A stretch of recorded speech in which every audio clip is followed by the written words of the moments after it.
नमस्कार के news India पर आप देख रहे हैं हमारा उत्तराखंड और मैं हूं आपके साथ जावेद अली। बुलेटिन में उत्तराखंड से जुड़ी हर खबर से आपको रूबरू कराएंगे, लेकिन उससे पहले एक नजर हेडलाइंस की ओर।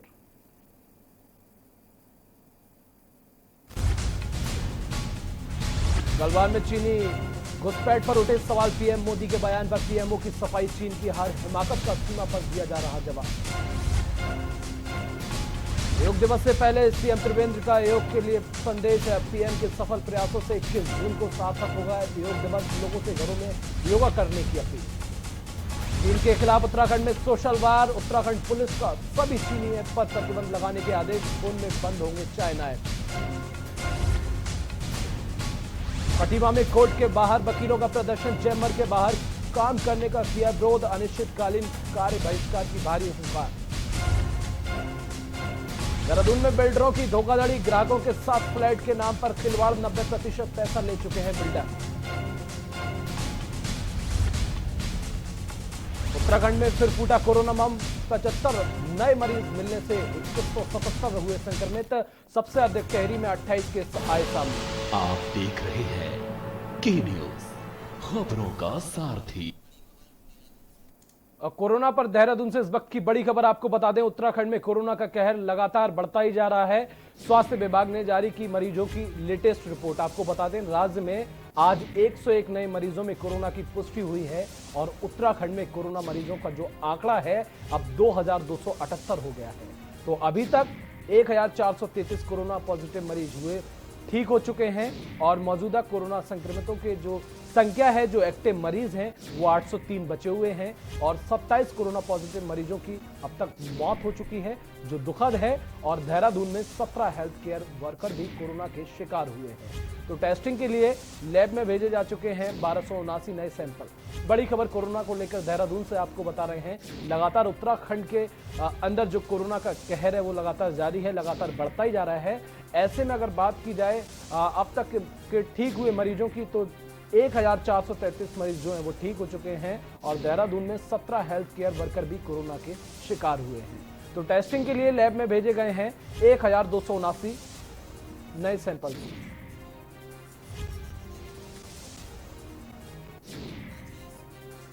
राजेश वर्मा, विशेष संवाददाता देहरादून हेड, हमारे साथ जुड़ गए हैं। राजेश जी, अगर बात की जाए उत्तराखंड के कहर की, तो लगातार कोरोना का कहर तो बढ़ता ही जा रहा है, ऐसे में देहरादून भी पीछे नहीं है। बिल्कुल जावेद, क्योंकि जिस तरीके से लगातार कोरोना के जो पेशेंट हैं वो लगातार प्रदेश भर में देखने को मिल रहे हैं। बढ़ती संख्या जो है वो प्रदेश में देखने को मिल रही है। 2278 जो है मामले जो है ऐसे आ चुके हैं जो संक्रमित हैं। तो कहीं ना कहीं सरकार जो है लगातार प्रयास कर रही है कि कोरोना पे जल्द से जल्द जो है काबू पाया जाए और सभी दिशा निर्देश जो है जिला अधिकारियों से लेकर के तमाम जो स्वास्थ्य महकमा है उसमें जारी कर दिए गए हैं। लेकिन जिस तरह से बढ़ती संख्या है तो कहीं ना कहीं परेशानी जो है वो सरकार के सामने देखने को मिल रही है। सबसे बड़ी वजह जो है सरकार ने अभी तक यही बताई है कि जिस तरीके से लगातार जो रेड जोन से जो प्रवासी उत्तराखंड में आ रहे हैं तो कहीं ना कहीं बढ़ती संख्या का कारण जो है वो प्रवासी है। तो कहीं ना कहीं इन चीजों को लेकर के जो है लगातार सरकार का प्रयास भी जो है वो जारी है। लेकिन लगातार जो है कोविड की संख्या जो है वो कहीं ना कहीं प्रदेश में जारी है। चूंकि राजेश, उत्तराखंड सरकार जो है लगातार सतर्क है, सजग है और ऐसे में बात की जाए स्वास्थ्य विभाग की, तो स्वास्थ्य विभाग भी धड़ाधड़ अपने काम में पीछे नहीं हट रहा है, लगातार जो है काम को अंजाम दे रहा है। बिल्कुल, क्योंकि सबसे बड़ी बात है कि हम राजधानी देहरादून की बात करें तो देहरादून में जिस तरीके से लगातार कोविड की संख्या बढ़ी है तो सरकार ने एक अहम फैसला भी लिया है। लगभग अब जो है 3 हफ्ते जो है वो प्रदेश में यानी राजधानी में देहरादून में हो चुके हैं कि जो सप्ताह में 2 दिन जो है राजधानी के बाजार और ट्रैफिक जो है वो बिल्कुल पूर्ण रूप से बंद रहेगा। यानी कि रविवार और खासतौर से शनिवार जो है वो पूर्ण रूप से ट्रैफिक और बाजार जो है वो बिल्कुल बंद रहेगा, क्योंकि इसके चलते जो है सरकार जो है सैनिटाइजेशन का काम जो है लगातार जो है राजधानी के बाहर इलाकों में कर रही है। बाजार से लेकर गली मोहल्लों में सैनिटाइजेशन का काम हो रहा है। तो कहीं ना कहीं सरकार भी बिल्कुल इसमें सजगता बरत रही है। लोगों से सोशल डिस्टेंसिंग से लेकर मास्क लगाने से लेकर सैनिटाइजेशन रखने और छिड़कने के साथ साथ जो है वो लगातार इसका प्रयास किया जा रहा है। और लोगों को जागरूकता के लिए बिल्कुल जो अहम पहल है सरकार की, उसको भी बरकरार रखा जा रहा है। जावेद, तमाम जानकारी के लिए राजेश आपका बहुत बहुत शुक्रिया। तो देहरादून से खबर आपको बता रहे हैं, उत्तराखंड में लगातार कोरोना का जो दस्तक है बढ़ता ही जा रहा है। लगातार मरीजों की संख्या सामने आ रही है। चीन के साथ सीमा पर चल रहे तनाव को लेकर प्रधानमंत्री नरेंद्र मोदी ने 19 जून को सर्वदलीय बैठक बुलाई थी। प्रधानमंत्री नरेंद्र मोदी ने बैठक में यह दावा किया था कि हमारी जमीन में कोई ना घुसा है और ना घुसा था। इस बयान को आधार बनाकर कांग्रेस के पूर्व अध्यक्ष राहुल गांधी ने आरोप लगाया है कि पीएम ने चीन के आक्रामक रवैये के सामने देश की जमीन सरेंडर कर दी है। राहुल ने कई सवाल भी खड़े किए हैं। इन तमाम सवालों के बीच प्रधानमंत्री कार्यालय की तरफ से सफाई दी गई है कि सर्वदलीय बैठक में प्रधानमंत्री के बयानों को लेकर विवाद होता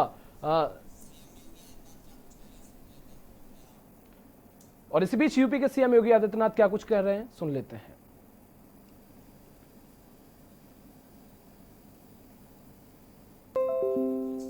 तो यहां पर हम बात कर रहे थे प्रधानमंत्री की सर्वदलीय बैठक को लेकर, जो राहुल गांधी ने जो है लगातार वार किए हैं, अपने सवाल उठाए हैं कि पीएम मोदी जो है चीन की जमीन को सरेंडर कर चुके हैं। तो ऐसे में राहुल गांधी कहीं पीछे नहीं हट रहे हैं, लगातार वो जो है वार कर रहे हैं। लेकिन कोशिशों के बाद भी 16 बिहार रेजिमेंट के जवानों ने बहादुरी दिखाते हुए नाकाम कर दी थी ये बात कि हमारे जवानों की बहादुरी के चलते हमारी सीमा में चीन की कोई मौजूदगी नहीं है।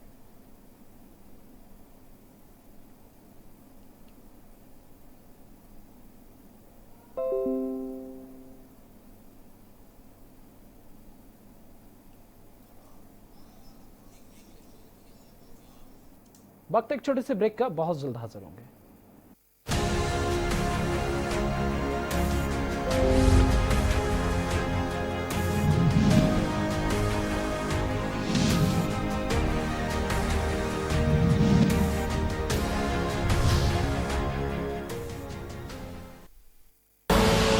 आप देख रहे हैं के न्यूज, खबरों का सारथी।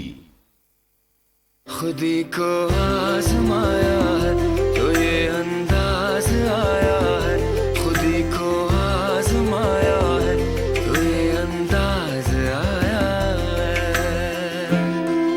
तुम में भी मैं हूं, शुद्ध प्लस पान मसाला। 21 जून तक हाई रिस्क, कोरोना की लास्ट डेट फिक्स। सूर्य ग्रहण से जीवन में आएंगे ये बदलाव, देश व दुनिया पर पड़ेगा इसका प्रभाव। किस राशि के लिए शुभ है सूर्य ग्रहण, मूलांक के हिसाब से क्या शुभ क्या अशुभ, जानिए आचार्य लंकेश से।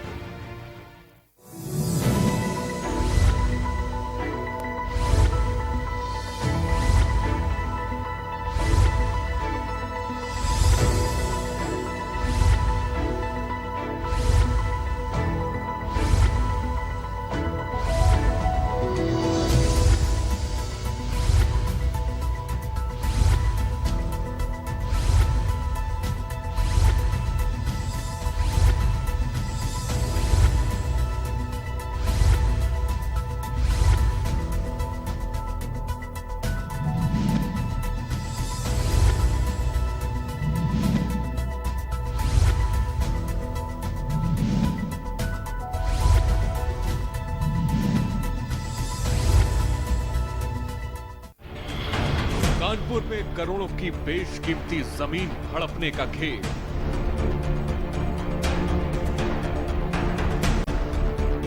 मैक्रोवर्ट हॉस्पिटल की 1000 करोड़ की जमीन पर भू माफिया की नजर।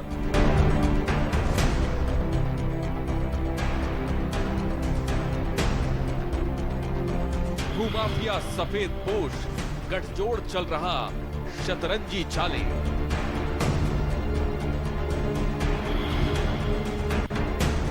परत दर परत खोलेंगे, एक भी राज न छोड़ेंगे, करेंगे पर्दाफाश।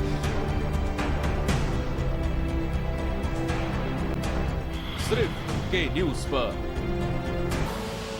आप देख रहे हैं के न्यूज, खबरों का सारथी।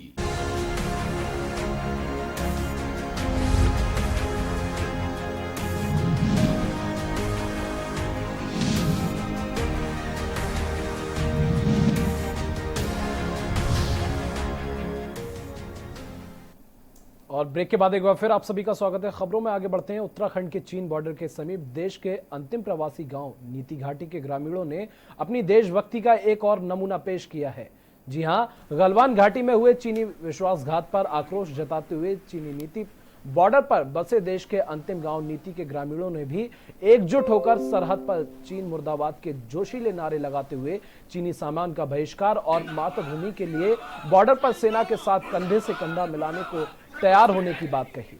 ग्रामीणों का कहना है कि गलवान घाटी का बदला लेने के लिए बॉर्डर के सभी लोग देश और सेना के साथ खड़े हैं।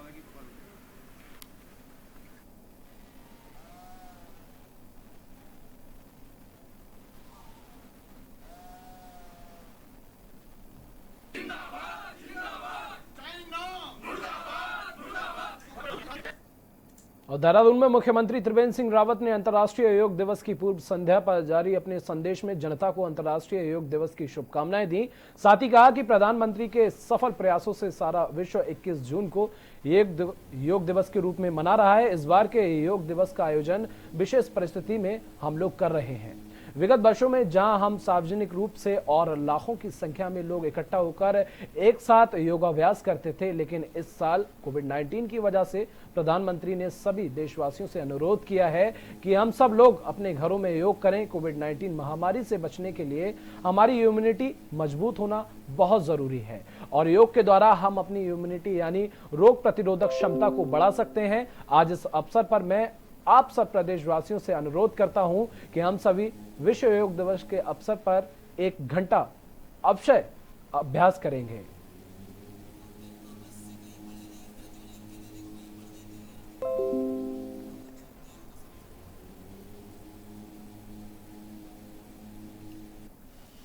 जून विश्व योग दिवस पर आप सबको बहुत बहुत शुभकामनाएं। प्रधानमंत्री श्री नरेंद्र मोदी जी के सफल प्रयास से सारा विश्व 21 जून को योग दिवस के रूप में मना रहा है और जो भारत की परिकल्पना है सर्वे सुखिनः सन्तु की, उसको पूरा करने की दिशा में आगे बढ़ रहा है। इस बार का योग विशेष परिस्थितियों में हम लोग कर रहे हैं। विगत वर्षों में जहां हम सार्वजनिक रूप से और लाखों की संख्या में लोग एकत्रित होकर के एक साथ योगाभ्यास करते थे, इस वर्ष कोविड-19 की वजह से माननीय प्रधानमंत्री जी ने सभी देशवासियों से अनुरोध किया है कि हम सब लोग अपने घरों में योग करें। और खबर लाल कुआं से है, जहां हाथीखाना क्षेत्र और उसके आसपास गंदगी का अंबार लगा है। अलग अलग जगह का कूड़ा यहां पर डाला जाता है, जिससे इस गर्मी के मौसम में महामारी का खतरा बढ़ता हुआ दिख रहा है। तमाम तरीके की गंदगी यहां देखी जा सकती है। क्षेत्र का दुर्भाग्य ये है कि यहां क्षेत्र नगर पंचायत क्षेत्र के अंतर्गत नहीं आता है और लोगों को खुद ही सफाई करनी पड़ती है। इस गंदगी के चलते इस क्षेत्र में पहले महामारी फैल चुकी है। समय रहते जिला प्रशासन ने अगर यहां सफाई दुरुस्त नहीं की तो इस गर्मी के मौसम में महामारी दस्तक दे सकती है।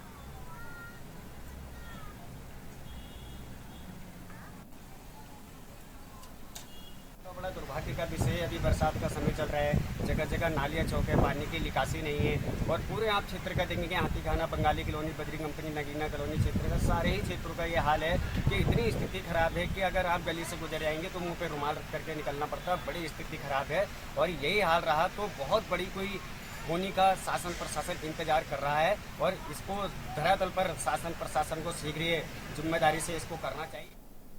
और खबर खटीमा से है, जहां दीवानी न्यायालय खटीमा अधिवक्ताओं को चैम्बर की जगह कोर्ट परिसर से बाहर काम करने के न्यायालय के आदेश के बाद अधिवक्ता अनिश्चितकालीन कार्य बहिष्कार पर चले गए हैं। कार्य बहिष्कार कर रहे अधिवक्ताओं का कहना है कि जब सरकारी संस्थानों के कार्यालयों में काम हो सकते हैं तो वकील अपने चैम्बर में कोरोना के मानकों का ध्यान रखकर काम क्यों नहीं कर सकते। और हमने अधिवत रूप जैसे कि आप देख सकते हैं, अंदर भी आप देख सकते हैं, हमारे यहाँ कोई पक्का चैम्बर नहीं है जहाँ पर हम बैठ करके काम करें। तो हमने ये फैसला किया कि अनिश्चित काल के लिए, जब तक ये हमें अंदर बैठ करके अलाउ नहीं करते बैठना, हम चाहते हैं कि क्लाइंट ना आए, कोई बात नहीं चलेगा, हम आपकी बात मानने को तैयार हैं, लेकिन कम से कम अधिवक्ताओं को, उनको ऑफिसर ऑफ द कोर्ट भी कहा जाता है, और आप उनके साथ इस तरह से भेदभावपूर्ण व्यवहार कर रहे हैं, ये ऐसा कहीं नहीं होता है। सारे कर्मचारी, जितने भारत सरकार के जितने कर्मचारी हैं, वो सब काम कर रहे हैं। तो न्यायालय हमारे साथ ऐसा भेदभावपूर्ण रवैया इन्होंने क्यों अपना रखा है। और चंपावत के लोहा घाट में आपसी विवाद में महिला को बाल पकड़कर सड़क पर पीटने का एक वीडियो वायरल हो रहा है। वायरल वीडियो मीना बाजार का बताया जा रहा है, जिसमें किराएदार मकान मालिक के बीच विवाद के बाद मारपीट की घटना सामने आई है। वहीं इस पूरे मामले पर चंपावत एसपी लोकेश्वर सिंह का कहना है कि मामला शुक्रवार देर शाम का है। दोनों पक्षों के कंप्लेंट के बाद, ये जो कंप्लेंट की गई थी उसके बाद मुकदमा दर्ज कर लिया गया है।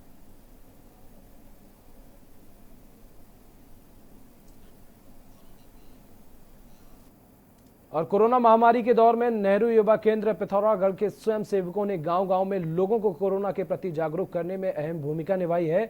नेहरू युवा केंद्र के जिला एवं समन्वयक ध्रुव डोगरा के नेतृत्व में ये भी काम किए गए हैं। ध्रुव डोगरा ने युवाओं की हर विकासखंड में ऐसी टीम तैयार की है, हर जरूरतमंद तक मदद पहुंचाने के साथ सरकार के द्वारा दिए गए दिशा निर्देशों का भी पालन करवाया, जिसकी सराहना मुख्यमंत्री से लेकर राज्यपाल ने की और सम्मान पत्र भी दिया।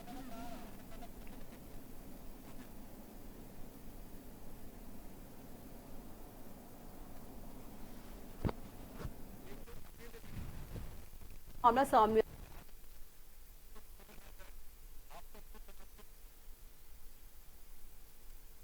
पिथौरागढ़ के हमारे समस्त युवा स्वयंसेवकों ने विगत 3 माह से जन स्तर पर कार्य किए हैं, जिसमें मास्क मेकिंग का, मास्क डिस्ट्रीब्यूशन का एवं राशन वितरण का कार्य सबसे उच्च स्तर पर किया गया है, एवं क्वारंटाइन सेंटर्स में ड्यूटी और जितना भी कार्य हमें जिला एडमिनिस्ट्रेशन के थ्रू दिया गया वो हमारे युवा स्वयंसेवकों ने करा है। एवं जितने भी हमारे युवा स्वयंसेवकों, इनकी मेहनत को उच्च स्तर तक पहुंचाया गया है, एवं वहां से मुख्यमंत्री जी से एवं राज्यपाल महोदय जी से हमें एक शुभकामना पत्र भी प्राप्त हुआ, जो बच्चों।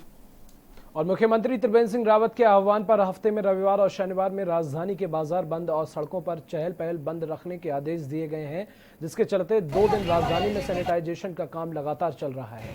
तो वहीं लोग भी घरों से बाहर निकलने से बाज नहीं आ रहे हैं, जिस पर पुलिस सुबह से ही सड़कों पर मोर्चा संभाले हुए खड़ी हुई है। चालान के साथ साथ कठोर कार्रवाई बेपरवाह लोगों पर की जा रही है।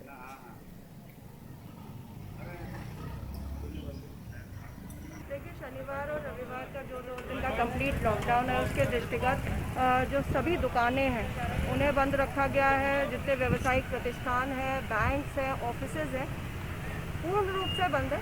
केवल कुछ को छूट दी गई है, जैसे एसेंशियल कमोडिटीज़ है, डेयरी की दुकान है, सब्जियों की दुकान है, या कुछ औद्योगिक प्रतिष्ठान है जो अभी आज खुले हैं। उसके अतिरिक्त बाकी सभी जो है कंप्लीट लॉकडाउन बंद है। हमारी पेट्रोलिंग टीम्स अलग अलग एरियाज में निकली है, सभी थाना प्रभारी मूवमेंट पे है और इस चीज़ को पूरी रूप से पूर्ण तरह से इंश्योर करवाया जा रहा है। और डोईवाला में सीएम त्रिवेंद्र सिंह रावत की विधानसभा है और इसे आदर्श बनाने के लिए ग्रामीण और शहरी क्षेत्र के सभी सड़कों की कायाकल्प कर उन्हें चमकाने का काम हो रहा है। तो वहीं अब डोईवाला नगर के लक्ष्मीवाला डोईवाला से भानिया वाला एक सड़क को चौड़ा कर उसे स्मार्ट बनाने के लिए लोक निर्माण विभाग ने शासन को 14 करोड़ का एस्टीमेट भेजा है। शासन से इस एस्टीमेट को स्वीकृति मिलते ही विभाग इस मार्ग को चौड़ा करने के साथ ही इसका सौंदर्यीकरण कर डोईवाला विधानसभा की इस मुख्य सड़क को स्मार्ट बनाने का काम शुरू कर देगा। बता दें, डोईवाला विधानसभा में सीएम के विकास कार्यों को निरंतर आगे बढ़ा रहे उनके ओएसडी धीरेन्द्र पवार ने बताया कि लंबे समय से इस मुख्य सड़क को चौड़ा कर इसे स्मार्ट बनाने की मांग थी, जिसे सीएम ने अपनी घोषणा में भी रखा हुआ था। अब विभाग ने इस सड़क का एस्टीमेट बनाकर शासन को दिया है, इसीलिए इसके लिए जल्द बजट स्वीकृत कर सड़क को जाम और गड्ढा मुक्त बनाकर इसका सौंदर्यीकरण किया जाएगा। बस ये कि लच्छी वाला से डोई वाला और डोई वाला से भानिया वाला इसकी बहुत काफ़ी लंबे समय से इसकी मांग थी। उसको माननीय मुख्यमंत्री जी ने उसका संज्ञान लिया और उसका संज्ञान लेने के बाद विभाग ने 14 करोड़ का इसमें एस्टीमेट तैयार किया है और शासन को एस्टीमेट भेजा है। निश्चित रूप से इसका काम जल्दी शुरू किया जाएगा। और रानी पोखरी में बनने वाले 4 लेन पुल के साथ साथ नगर व ग्रामीण क्षेत्रों की सड़कों का सचिव आर.के. सुधांशु ने निरीक्षण किया, जहां लोनीवी के एक्शन विपुल सैनी के साथ तमाम अधिकारी मौजूद रहे। इस दौरान सचिव आर.के. सुधांशु ने कहा कि जो कार्य जून माह में पूरे हो जाने चाहिए थे उनमें कोरोना की वजह से विलंब हो रहा है, जिनमें 6 महीने से लेकर साल भर का समय भी लग सकता है। साथ ही लापरवाह अधिकारियों के खिलाफ कार्रवाई करने की बात भी सचिव ने कही। जल्द ही रानी पोखरी में जाखम नदी पर बनने वाले 4 लाइन पुल की डीपीआर तैयार कर प्रशासन को भेजी जाएगी। कब तक टेंडर निकालना? और नैनीताल हाईकोर्ट ने अधिवक्ता दुष्यंत मैनाली पर हरिद्वार निवासी सच्चिदानंद डवराल व अन्य के द्वारा दायर जनहित याचिकाओं की वीडियो कॉन्फ्रेंसिंग के माध्यम से सुनवाई करते हुए राज्य सरकार को निर्देश दिए हैं कि बोर्ड की शेष बची हुई परीक्षा प्रारंभ होने से पहले सभी परीक्षा केंद्रों को पूरी तरह से सैनिटाइज करें। मामले की सुनवाई न्यायमूर्ति सुधांशु धुलिया व न्यायमूर्ति रविंद्र मैठाणी की खंडपीठ में हुई। मामले में सच्चिदानंद डवराल की तरफ से प्रार्थना पत्र देकर कहा गया है कि राज्य सरकार बोर्ड के बचे हुए पेपर 23 जून से 25 जून तक कराने चाहिए, परंतु जिन केंद्रों में परीक्षा कराई जा रही है उन केंद्रों को सरकार ने क्वारंटीन सेंटर बनाया है। इन सेंटरों को पूरी तरह से सैनिटाइजिंग तक नहीं किया गया है, जिसके फलस्वरूप छात्रों में वायरस के फैलने का भय बना हुआ है। इसीलिए परीक्षा रद्द होनी चाहिए।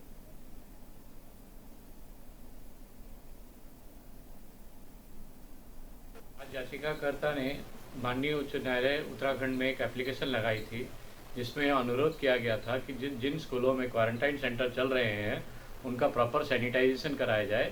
और उस उक्त एप्लीकेशन में माननीय उच्च न्यायालय ने आदेश दिया है कि सारे स्कूलों के क्वारंटाइन सेंटर के अलावा भी सारे स्कूलों के बेंच, चेयर, डेस्क एवं वाशरूम एवं पूरी बिल्डिंग को पूरी तरह सैनिटाइज कराया जाए।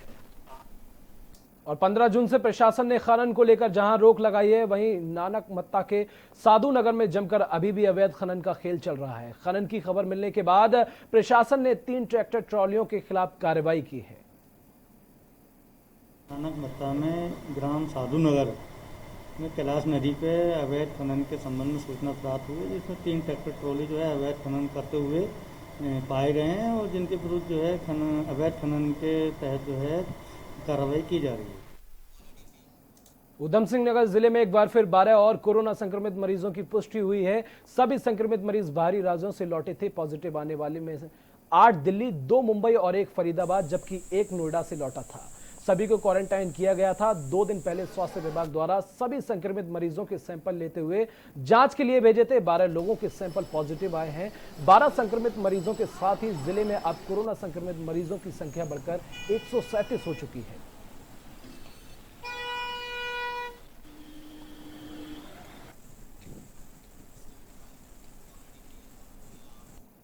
और खटीमा में 2 सप्ताह से जमा कूड़ा गंदगी से परेशान व्यापारियों ने नगर पालिका के खिलाफ धरना प्रदर्शन कर आक्रोश व्यक्त किया है। मौके पर नगर पालिका अधिशासी अधिकारी ने जल्द समस्या का निस्तारण कर कूड़ा उठवाने की बात कही है। बताते चलें कि खटीमा नगर पालिका द्वारा नगर से उठाए जाने वाले कूड़े के ट्रंचिंग ग्राउंड नहीं है, जिसको लेकर नगर पालिका को कूड़ा निस्तारण को असमर्थ है। वहीं धरने पर बैठे व्यापारियों ने जल्द कूड़ा न उठवाने पर आंदोलन की चेतावनी दी।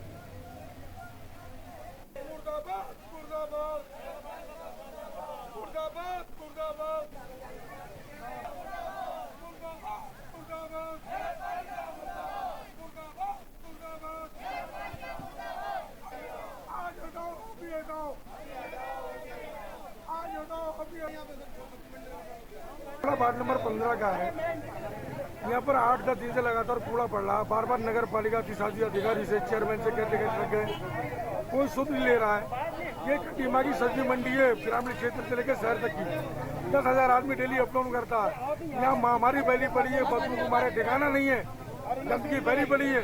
कोई प्रशासनिक अधिकारी शुद्ध लेने को तैयार नहीं है, कूड़ा हटाने को तैयार नहीं है। मैं 10 दिन तक इस नगर पालिका से बाहर रहा हूँ संबद्ध, और अब मैं आ गया हूँ। और मैंने कल जैसे ही आया हूँ मैं, तो मैंने लोकेशन की कहाँ कूड़े की जगह होनी चाहिए और वहाँ की स्थिति क्या है, मैं वहाँ भी गया था जहाँ की व्यवस्था मैंने कर रखी थी इससे पहले, और वहाँ की सिचुएशन देखी मैंने। तो अब दूसरी जगह के लिए भी मैं कल लोकेशन देख के आया हूँ और उस पर चर्चा हो रही है, और ये कूड़ा उठने का जो है बहुत ज़रूरी है और उठ जाएगा। और चीनी सेना द्वारा भारतीय सैनिकों पर हमले में शहीद हुए 20 सैनिकों को श्रद्धांजलि देने के लिए नैनीताल के स्थानीय लोगों के साथ आम आदमी पार्टी ने नैनीताल के पंत पार्क में धरना प्रदर्शन कर जमकर नारेबाजी की। धरना प्रदर्शन के पश्चात शहीदों को कैंडल जलाकर श्रद्धांजलि देते हुए सैनिकों की आत्मा की शांति के लिए मौन भी रखा गया। आम आदमी प्रदेश अध्यक्ष SS कलेर ने कहा कि चीन की इस नापाक हरकत के बाद उसने मित्रता के सारे अधिकार खो दिए हैं। आम आदमी पार्टी देश के साथ कंधे से कंधा मिलाकर खड़ी है। उन्होंने कहा केंद्र सरकार को अब चीन के प्रति सख्त रवैया अपनाना चाहिए। देखिए, जिस तरीके से चीन अपनी तानाशाही से हिंदुस्तान को दबाना चाह रहा, हम ये चीज़ नहीं होने देंगे। हमारी पार्टी आज पूरे प्रदेश में नहीं, पूरे देश में पूरे जोश खरोश से इसका विरोध कर रही है। आम आदमी पार्टी का एक एक कार्यकर्ता भी इस चीज़ के लिए बिल्कुल तैयार बैठा है। अगर हमें भी बॉर्डर पे जाके सैनिकों की कोई सपोर्ट करनी पड़ेगी तो हम करेंगे। और इसी के साथ हमारा उत्तराखंड में बस इतना ही, लेकिन कहीं जाइएगा नहीं, आगे देखिए हमारी बेहद खास पेशकश सूबा बोलेगा।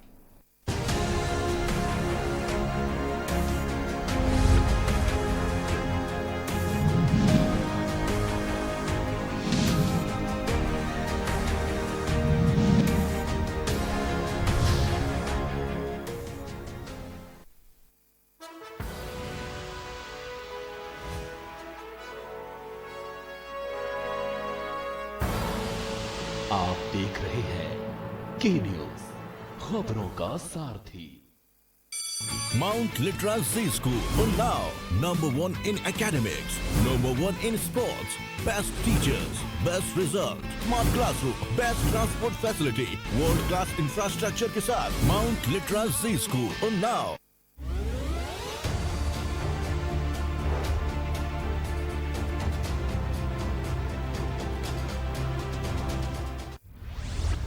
केबल ऑपरेटर्स जो पहुंचाते हैं आप तक हमारी हर बात, सजगता और समझदारी जिनकी है पहचान, जो है कोरोना योद्धा, जो है जिम्मेदार। इन कोरोना योद्धाओं को के न्यूज का सलाम। आप हैं तो हम हैं, आपके बिना हम कुछ नहीं। देश भर के केबल ऑपरेटर्स कोरोना योद्धाओं का के न्यूज की तरफ से हार्दिक अभिनंदन।